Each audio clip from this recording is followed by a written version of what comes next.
जय हिंद, जय Bharat student. Welcome to my channel गणित की चौपाल। Dear students, we have learned about in my previous video what is Euclid division lemma, what is Euclid division algorithm, difference between Euclid division lemma and algorithm, and we have learned about the real numbers in my previous video.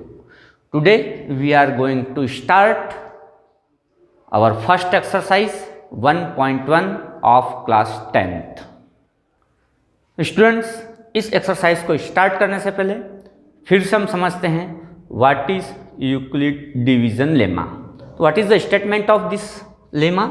तो Euclid division lemma, given positive integers a and b, given positive integers a and b, let 135 and 225 two positive integers, there exist unique integers q and r. इन दोनों के लिए दो integers और होंगे q and r, satisfying a is equal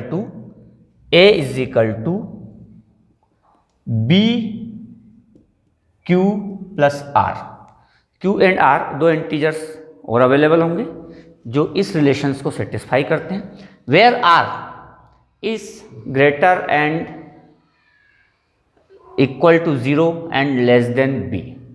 here r is reminder and q is quotient. तो ये आपका यूक्लिड डिवीजन लेमा है। जब इस लेमा का यूज हम डिवीजन में करते हैं और सिस्टेमेटिक स्टेप्स का यूज करते हुए जब हम लेमा का यूज करते हैं तो इसी को बोल देते हैं एल्गोरिदम और डिवीजन एल्गोरिदम। तो यूक्लिड्स डिवीजन एल्गोरिदम यही है, सिस्टेमेटिक स्टेप्स का यूज करते हुए हम डिवीजन करते हुए different values like HCF find out करते हैं, वहाँ पर इसका यूज़ होता है। तो ये तो लेमा का यूज़ करने पर हम एल्गोरिदम में इसको कन्वर्ट करते हैं, लेकिन दोनों के सॉल्यूशन फार्मूला स्टेटमेंट में कोई डिफरेंस नहीं, केवल यूज़ में डिफरेंस है। तो लेमा और एल्गोरिदम में क्या डिफरेंस है हम इसके प्रीवियस वीडियो में समझ चुके थे। अब आते हैं हम इस एल्गोरिदम का यूज़ करके एक्सरसाइज 1.1 के क्वेश्चन कैसे सॉल्व करेंगे। तो फर्स्ट हमारा use Euclid division algorithm to find the HCF of 135 and 225। अब एल्गोरिदम का एक एप्लीकेशन मैंने आपको समझाया था कि इसका यूज कहाँ से आया, तो आज फिर मैं उसको रिपीट करता हूँ। फॉर एग्जाम्पल, मेरे पास एक हॉल है जिसका डायमेंशन है 225 सेंटीमीटर लेंथ है एंड 135 ब्रेथ है। इस डायमेंशन के हॉल में मैं मैक्सिमम साइज का टाइल्स जो कि स्क्वायर शेप का है, मैक्सिमम साइज का स्क्वायर शेप्ड टाइल्स लगाना चाहता हूं। तो इसमें कितने टाइल्स लगेंगे और मैं जानना चाहता हूं कि उसका डायमेंशन क्या होगा उस स्क्वायर साइज के टाइल्स का। आप कहेंगे 1/1 साइज का भी तो टाइल्स लगा सकते हैं, हाँ वो भी लग सकता है, लेकिन हम चाहते हैं मैक्सिमम साइज का, बड़े से बड़ा टाइल्स, जिससे कम टाइल्स में मेरा काम हो जाए। तो ये एल्गोरिदम को हम स्टेप बाय स्टेप करते हैं, तो हम इसको इससे भी समझेंगे और हम डिवीजन का यूज करते हुए भी समझेंगे। तो फर्स्ट स्टेप में क्या होता है कि जब मैं ये A है और ये B है, तो 2 to 5 को मैं डिवाइड करके अगर देखता हूं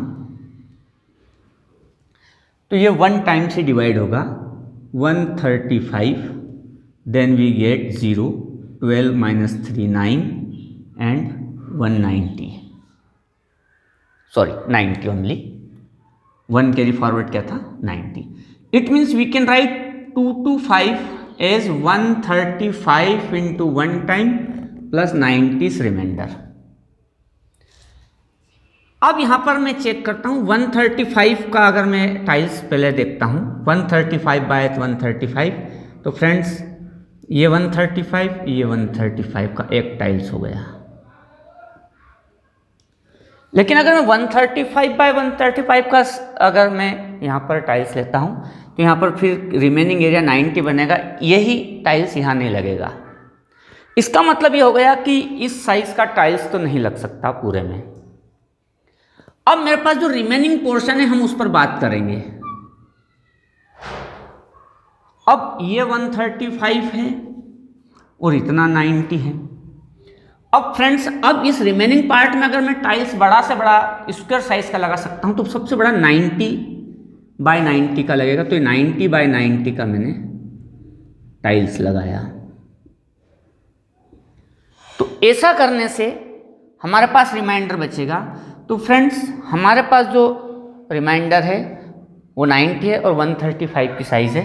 तो 135 की साइज़ में अगर मैं 90 बाय, तो एक टाइल्स लगेगा, लेकिन फिर भी 45 लेंथ का एरिया बचेगा। ये देखिए, ये 45 और ये 90, ये रिमेनिंग पार्ट है। अब जो रिमेनिंग पार्ट है इसका मतलब है कि 90 बाय 90 का भी टाइल्स नहीं लग सकता, क्योंकि अब मेरे पास रिमेनिंग एरिया 45 बाय 90 बचा है। अब फ्रेंड, हम यहाँ पर रिमेनिंग एरिया में देखते हैं तो 45 बाय 90 में मैं 45 बाय 45 का एक टाइल्स लगा सकता हूँ और फिर 45 बाय 45, क्योंकि ये 90 है तो 45 इधर, 45 इधर और ये 45 बाय 45 का टाइल्स। मीन्स अब 45 बाय 45 का टाइल्स अगर मैं लगाता हूं तो कोई रिमेनिंग पोर्शन नहीं बचता है। इसका मतलब यह है कि जो मैक्सिमम साइज का जो टाइल्स है वो लगेगा 40 बाय 45 का। तो जो थर्ड स्टेप है वो मेरे पास 90 का डायमेंशन था और रिमाइंडर 45 का था। तो 90 को मैं 45 इंटू 2, 2 टाइल्स अगर लगाता हूँ इसमें, तो मेरे पास रिमाइंडर 0 बचता है। और जब मेरा रिमाइंडर 0 आ जाता है, मीन्स कोई स्पेस नहीं बचता है, इसका मतलब है कि मैं अब उस जगह पहुंच गया हूं जहां पर मुझे इसका सॉल्यूशन मिल गया है। तो 45 बाय 45 का जो साइज़ का टाइल्स है वो यहाँ पर पूरे को मैक्सिमम साइज़ का लग सकता है। तो ये जो 45 जो है, जब रिमाइंडर 0 हो जाता है तो 45 ही HCF है, अर्थात 135 एंड 225 का जो HCF है, यूक्लिड डिवीज़न एल्गोरिथम का यूज़ करते हुए उसको स्टेप बाय स्टेप तब तक करना है जब तक रिमाइंडर 0 नहीं आ जाता। ये इसका एक एप्लीकेशन मैंने यूज़ किया और इस तरह से इसको सॉल्व किया जाता है।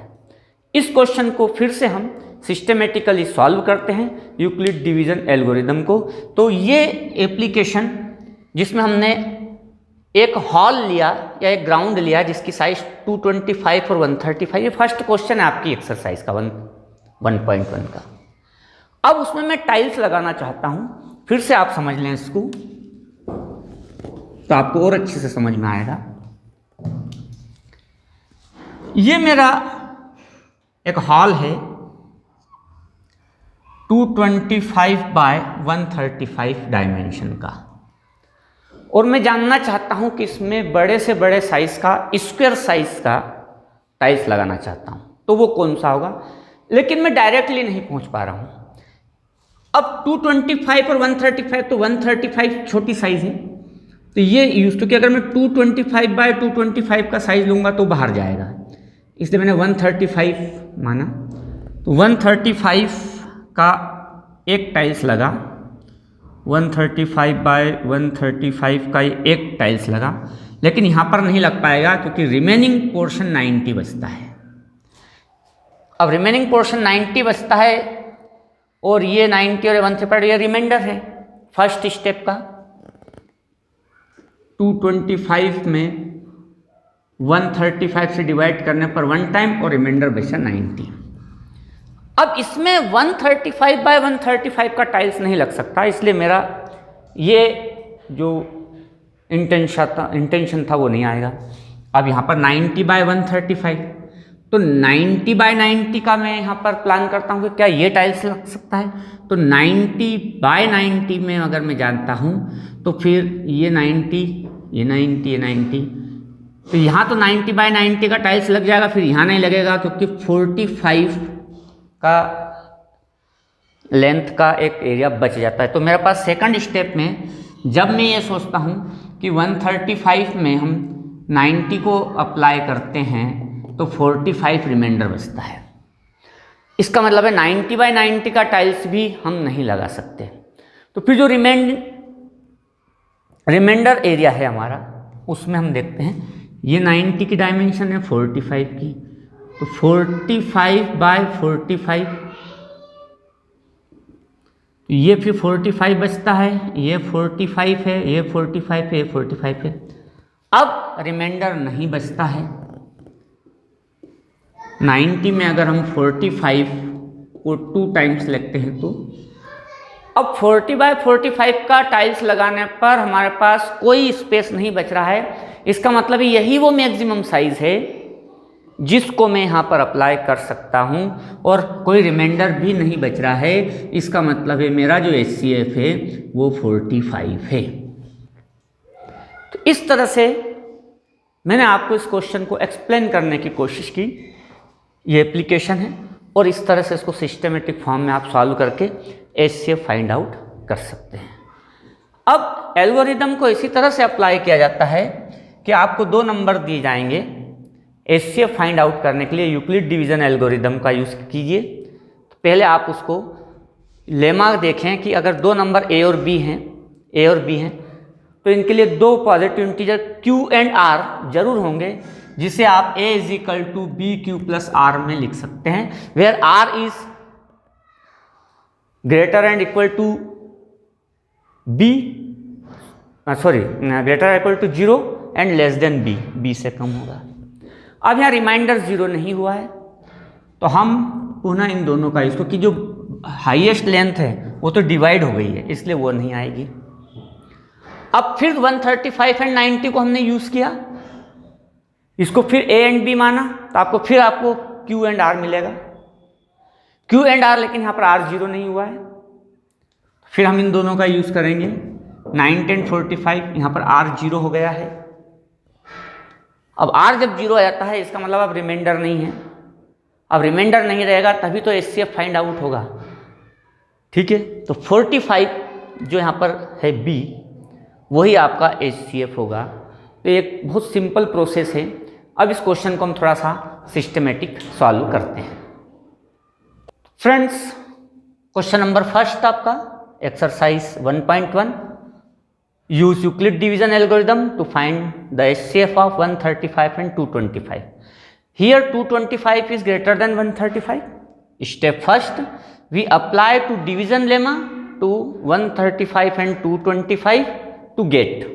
अब डिवीजन लेमा हम जानते हैं कि अगर 2 positive integer A and B हैं तो फिर आपके पास एक Q एंड R जरूर होगा, जो कि Euclid division lemma A = BQ + R को सेटिस्फाई करें, where R is greater and equal to 0 and less than B। ये हमने यूक्लिड डिवीजन लेमा का यूज़ किया। आप ये फाइंड आउट डिवीजन करके भी फाइंड कर सकते हैं साइड में। 225 is divisible by 135 1 times, then we get 90, this is reminder. Step first complete. Step second, again हम इन दोनों नंबर्स का यूज़ करेंगे, 225 का यूज़ नहीं करेंगे। हम जैसे जैसे स्टेप ब्रेक होती जाती है तो ब्रेक जो चुकी है उसको लेंगे। अब यहाँ पर फिर हम अप्लाई करेंगे, we apply the division lemma